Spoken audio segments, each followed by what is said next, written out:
It started in the park as I was lying down and my head hit a hard lump in the ground.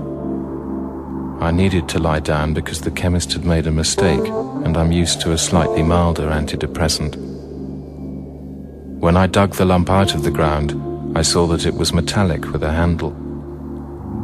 It looked a bit like an electric drill. There was a lever for your finger to rest against. I felt I ought to know what it was. I knew I'd seen lots of them in films. I thought the tobacconist might help. I pulled it out while I was buying half an ounce of Golden Virginia and some blue Rizzlers, but he just flew upset and started shouting. He threw money at me, which felt wrong, and told me to leave with whatever I wanted as long as I just get out. I took one £10 note and left him to his strange worries. At the bus stop there was a lady sitting in a way that reminded me of the nurse who used to sit at the front of our class in primary school. Maybe she'd know what this thing was. I fished it out, and she sort of gasped, fell off the seat sideways and seemed to be asleep suddenly. I thought I'd better do something. I flagged a passing taxi and pulled the sleeping lady into the back with me. The cabbie looked in his mirror. I pulled out the object and was about to ask him about it when he said, "I don't want any trouble. Where do you want to go?" The nocturnal mammal house in the zoo was the only place I really wanted to go at that moment. I use it sometimes to collect my thoughts. When we reached the zoo, I thanked the driver and left the lady in the cab with the tenner in her mouth.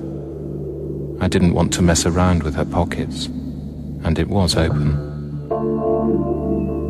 On my way to Night World, I could hear police sirens. Passers-by were staring at me more than usual. Behind me, some youths were laughing at a masturbating bonobo which had paused to be sick. I ducked through their gaggle and into an open door in the ape block. A keeper was tending his gibbons. Something about my sudden presence in the cage made him run off. Outside, a teacher was telling some children why the gibbon has long arms. Inside, a large gibbon demonstrated by grabbing my object by its nozzle and knocking me about the face. The children screamed. The teacher yelled, "Form a protective crocodile," and dived to the floor. The gibbon sniffed the instrument, scratched its head, and bang, I remembered what it was.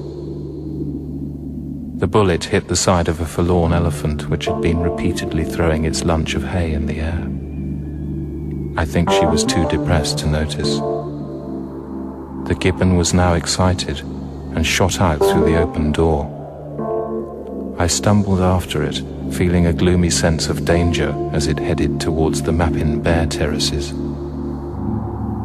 Through the turmoil, I could see a single Asiatic bear rocking dismally from side to side. The gibbon began firing randomly into its pit.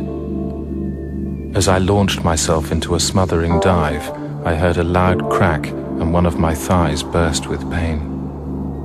I rotated my head to see a tranquilizer dart sticking out of my leg and turned back to find myself missing the startled ape and plummeting into the bear's enclosure. Rolling around in dust, I began to feel vague. It seemed suddenly very hot, so I took my clothes off. The keeper who had fired the dart was shouting words like "no" and "idiot." I found a roll-up. I lit it, took a deep drag, and offered it to the bear. With the cigarette in its mouth, it seemed to look happier. Then I knew I was collapsing because I do know exactly what that feels like. When I woke up, I was in a strange bed. Most beds are strange to me. An advertising executive I know called Susie was sitting next to me watching a television.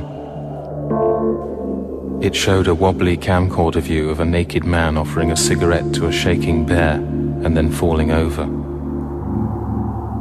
A studio discussion followed these pictures. One man said we should be more careful with children and animals and the unemployed. He was interrupted by another who said, "Rubbish, this is just another tawdry example of the prank generation." He said the man responsible was probably an American. I felt myself wanting to agree with the first man, but actually agreeing with the second, though I've absolutely no idea why. Often at night I hear a crying sound coming out just below my nose.